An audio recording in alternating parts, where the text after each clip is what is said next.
This is an ABC News special report. Now reporting, George Stephanopoulos. Good morning. We're coming on the air now with breaking news in the coronavirus crisis. It's financial news this morning. Take a look at Wall Street this morning. The Dow opened at 9:30 a.m. and trading has been suspended about 5 minutes later at 9:35. After the financial markets, the S&P 500 and the Dow Jones dropped more than 7% in the wake of new fears of this coronavirus emergency. I want to go straight to Rebecca Jarvis there at the New York Stock Exchange. The markets were looking for reassurance from President Trump last night. They did not get it.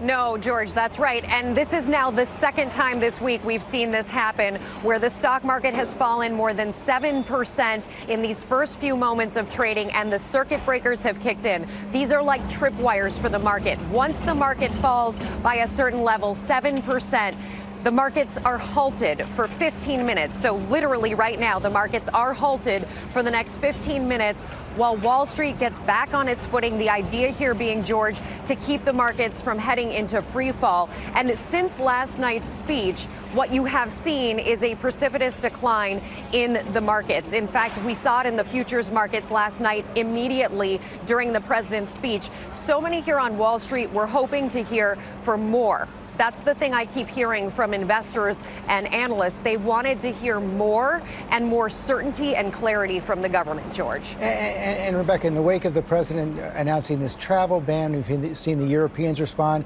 European banks announcing some more stimulus measures this morning. The question is, what is Congress going to come up with? Can they reach an agreement between Democrats and Republicans? Will the Fed be required to do more lower interest rates again? The last time they tried that last week, there was actually a counter reaction and the markets fell.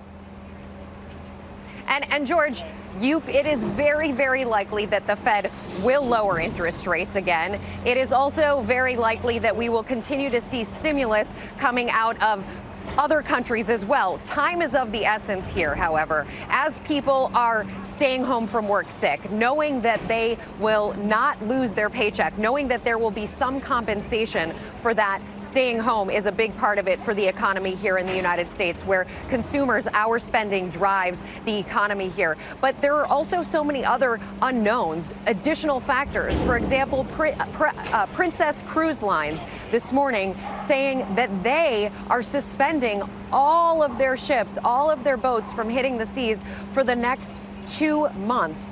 You're going to see more of that as companies make choices about what to do in this context, George. Given those choices we're seeing, Rebecca, when you see what's happening in Asia, when you see what's happening in Europe, Italy basically on a full lockdown, banning almost all commercial activity, the tightening of economic activity here in the United States, it's looking more and more like a recession now here in the United States and around the world is possible.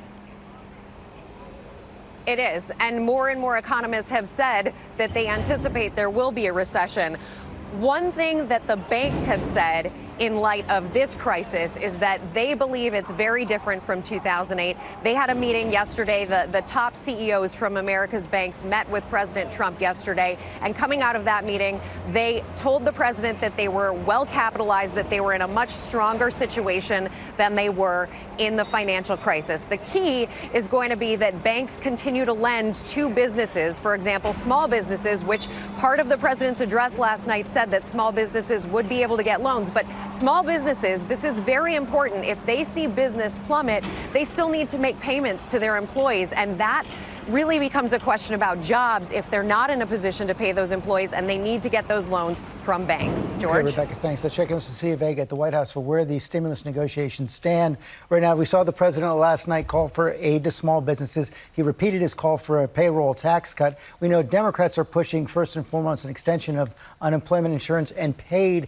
family leave. The question is, can they find common ground with the White House? Can they find common ground, George? Can they even begin actually negotiating? The president is not on speaking terms with Nancy Pelosi right now, and really things are at a standstill. But it's not just with Democrats. Republicans, many of them have vocally said that they're opposed to a payroll tax as well. And the president came out in the Oval Office address, this event we rarely see in this country, only at times of great emergency, to address the nation, to try to alleviate fears, not just on the health front as it relates to coronavirus, but on the financial, on the economic front. He talked about this potential for a payroll tax reduction. He talked about these small business loans, potentially a tax deadline deferment, but he offered very few details, and many of those issues need congressional approval, and we are at a stalemate in this city right now. There was a huge shift in tone from President Trump overnight. He had been talking about minimizing really the impacts of the coronavirus. He is now encouraging the nation to take this very seriously, saying we have to come together to work on this. But I think the question, George, this morning, and when it comes particularly to the financial side of this, is whether this message is too little too late. Should he have delivered this weeks and days ago? And we will see what happens in the Congress and the White House today. Cecilia, thank you. Meantime, the coronavirus, of course, continues to spread around the globe. Let's take a look at the latest numbers right now. 114 countries at least have been affected. 116 countries now, more than 127,000 cases, almost 5,000 deaths. Here in the United States, 44 states plus Washington, D.C., 1,300 cases, 38 deaths. Dr. Jen Ashton is here for more on this right now. And one of the things we heard yesterday from America's leading expert on infectious disease, Dr. Tony Fauci, this is going to get worse. It is, George, but I really think people need to be reminded that on the local level, on the city level, big hospitals, small hospitals, they know how to triage. We train for this in medicine. We practice this. We've seen other cases recently, whether it's for natural disasters or mass shootings. Hospitals can step up, ramp up, and scale up very, very quickly. And I think right now, especially yesterday, given not only what President Trump said, but what we heard out of the World Health Organization, you are starting to see that. I can guarantee you that hospitals are, if they haven't already, meeting today, and they're putting their surge plans into place. And I think it's also important to understand that in medicine and science, uncertainty, just like in politics and the markets, is not something that most doctors and scientists like to deal with. However, we are trained to think and respond to what is in front of us. And in that way, it's not as much as what happens that matters, but what you do with what happens. And it's about being proactive and not reactive. We're seeing this cascade of cancellations. Just last night, the NBA basically suspending their season right now on top of universities closing, schools closings.